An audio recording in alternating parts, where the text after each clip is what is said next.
नमस्कार मैत्रिणींनो, मी निशा स्वागत करते तुमचं सिंपल मराठी रेसिपीज मध्ये। तर आज मी पुरणपोळी बनवणार आहे। तर हीच पुरणपोळी मी कशा पद्धतीने बनवते किंवा माझी कोणती वेगळी पद्धत आहे हेच मी आज तुमच्यासोबत शेअर करणार आहे। तर व्हिडिओ स्किप न करता पूर्णपणे बघा। सर्वात आधी मी 2 ते 3 तास चणा डाळ जी होती तिला व्यवस्थित धुवून घेतलं आणि पाण्यामध्ये भिजत ठेवून दिलं। बाकीचे तोपर्यंत मी कामावरत बसले। तर त्यानंतर चणा डाळ चांगली भिजलेली होती, तिला कुकरमध्ये मी लावून घेतलं आणि जो काही वर फेस येत असतो तो मी काढून घेतलेला होता। त्यानंतर कुकरच्या 3-4 शिट्ट्या झालेल्या होत्या, त्याला बाजूला ठेवलं। त्यानंतर कटाची आमटी बनवण्यासाठी मी इथे कांदा चिरून घेतलेला होता, त्याच्यामध्येच थोडासा लसूण टाकलेला होता। त्यानंतर आलं टाकलं, थोडीशी कोथिंबीर टाकली आणि खोबऱ्याची माझ्याकडे पावडर होती ती मी यामध्ये टाकून दिली। त्यानंतर तो मसाला रेडी झालेला होता, त्याला मिक्सरमध्ये बारीक करून घेतलं। तर इथे मी पापड तळून घेत आहे। हे तांदळाचे पापड आहे, तर यांना मी तळून घेते। तर पुरणपोळी म्हटलं तर आपण भजी, कुरडई, पापड वगैरे हे सगळं तळतोच आणि सणालाच आपण पुरणपोळी बनवत असतो। तर मग मी आज पुरणपोळी करणार होते, तर म्हटलं चला पापड वगैरे सगळं काही तळून घेऊ आणि आमटीची पण तयारी करूया। तर इथे मी पापड माझे तळून झालेले होते, त्याचप्रमाणे मी भजी पण बनवायची होती। तर भजीसाठी कांदा वगैरे चिरून घेतलेला होता, थोडंसं बेसन पीठ वगैरे टाकलं, लाल तिखट, हळद, मीठ असं टाकलेलं होतं आणि थोडंसं लसूण मी यामध्ये ठेचून टाकलेला होता, कोथिंबीर वगैरे घालून। हे पीठ थोडंसं मुरवत ठेवलेलं होतं, ज्याच्यामध्ये जास्त पाणी नाही घातलं होतं, नॉर्मल जे आपण भजीसाठी बनवतो बस तसंच होतं। तर अशी क्रिस्पी अशी ही भजी पण कांदा भजी जी होती ती रेडी झालेली होती। सोबतच मिरच्या तळायच्या होत्या, त्या मिरच्या पण मी तळून घेतलेला होता।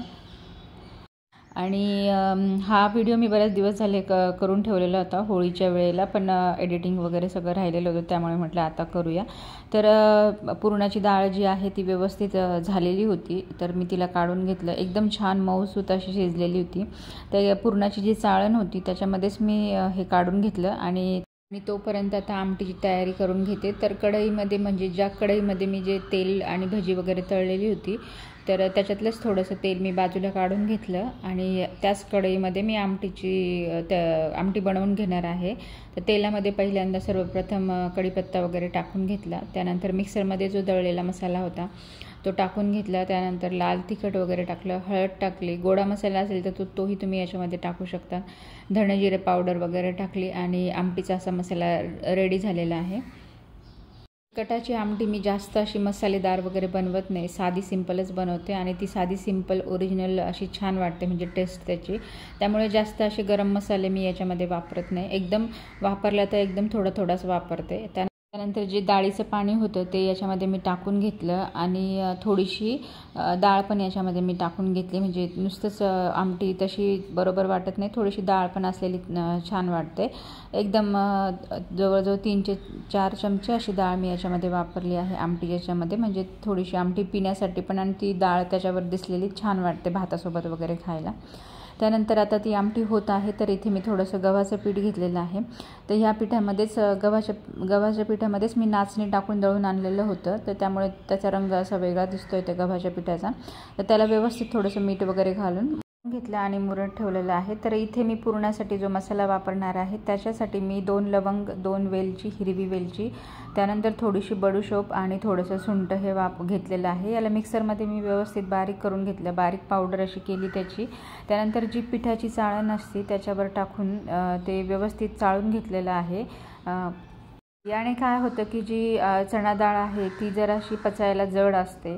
पुरण ज्यावेळेस आपण बनवतो, पुरणपोळी खाल्ल्यानंतर असं पोटामध्ये जडपणा येऊ नये त्यासाठी हे बडीशोप, त्यानंतर वेलची आणि लवंग हे सगळं पचण्यासाठी मदत करतं आपल्याला, त्यामुळे सुंठ वगैरे ह्या सगळ्या गोष्टी मी पुरणामध्ये घालत असते। टेस्टमध्ये काही फरक पडत नाही, खूप अजूनच जास्त टेस्टी लागते पुरणपोळी। जर तुम्ही अशा पद्धतीने हा मसाला वापरून जर पुरणपोळी बनवली ना, तर कितीही पुरणपोळ्या खाल्ल्यानंतर असं जड वगैरे वाटणार नाही पोटामध्ये आणि डायजेशनसाठी पण चांगलेच असते बडीशोप वगैरे हे सगळं। तर आता व्यवस्थित पुरण मी शिजवून घेतलेलं आहे कढईमध्ये। तर त्याला आता मी पुरणाची जी चाळण होती त्याच्यामध्ये टाकून त्याला व्यवस्थित म्हणजे बारीक करून घेते आहे। मिक्सरमध्ये मी बारीक नाही करत, पुरणाच्या चाळणीमध्येच टाकून त्याला नीट बारीक करून घेते। त्यानंतर पीठ पण इथे व्यवस्थित मुरलेलं होतं, एकदम जास्त घट्टही नाही आणि एकदम जास्त पातळही नाही, तर एकदम प्रमाणात भिजलेलं होतं ते पीठ। त्यानंतर असा छोटासा जो उंडा वगैरे करून घेतलेला आहे. तर थोडंसं पुरण घेऊन जसं आपण पराठे बनवतो, बटाट्याचे वगैरे पराठे, स्टफ पराठा जो काही बनवत असतो तशाच पद्धतीने उंडा घ्यायचा आणि हलक्या हाताने सगळं ते पुरण व्यवस्थित त्याच्यामध्ये मिक्स करायचं आणि हलक्या हाताने पुरणाची पोळी ही लाटून घेते मी. व्यवस्थित पुरण सगळ्या बाजूला स्प्रेड होण्यासाठी थोडंसं मी त्याला थापून घेते. त्यानंतर सगळ्या बाजूने पीठ वगैरे लावून ती पुरणपोळी मी लाटून घेते.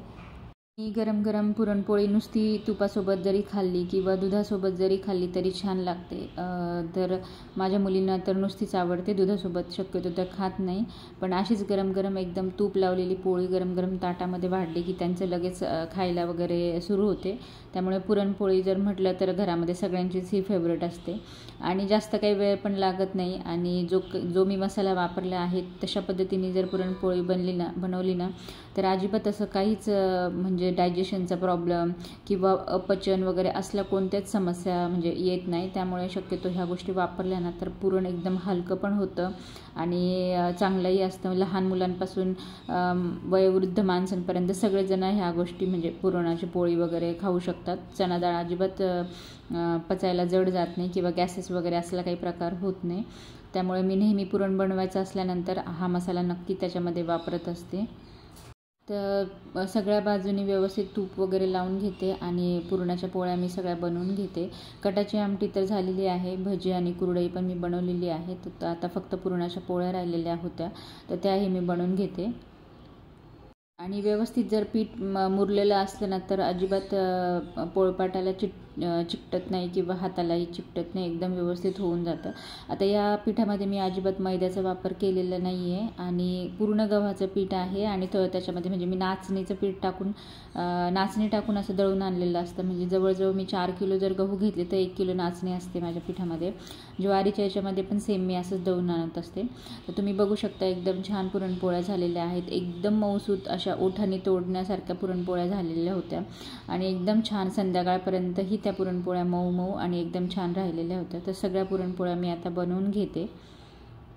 तर पुरणपोळीचा स्वयंपाक म्हटलं तर थोडासा वेळ लागतो आणि भांडेही भरपूर निघतात. तर आता किचन ओट्यावरचे भांडे सगळे आवरायचे आहे. जेवण वगैरे झाल्याच्यानंतर हे सगळे भांडे मी आवरायला घेतलेले आहे. ते उरलं होतं ते मी फ्रीजमध्ये ठेवून दिलेलं आहे छोट्या डब्यांमध्ये काढून. तर तुम्हाला आजचा हा माझा व्हिडिओ कसा वाटला, आजची रेसिपी कशी वाटली हे तुम्ही नक्की कमेंट करून सांगा. आवडलं असेल तर लाईक, शेअर आणि सबस्क्राईब करा.